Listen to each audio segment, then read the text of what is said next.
धजल गौरी लागै छथ परीछन् दुल्हा लगै छथ देखियो केहन फकीर छन्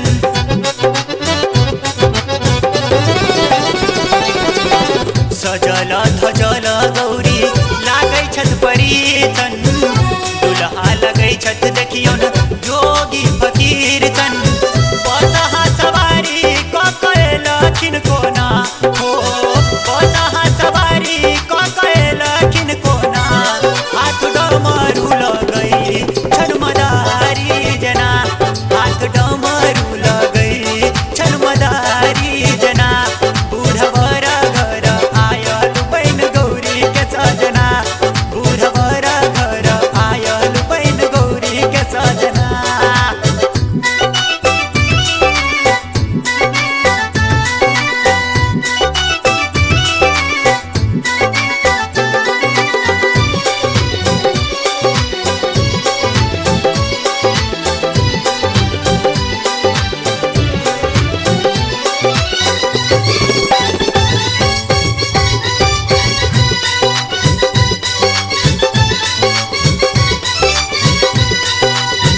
आँख भकुआल हिनकर लागन के हन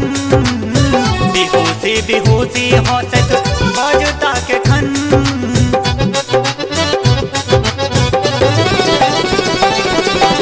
आँख भकुआल हिनकर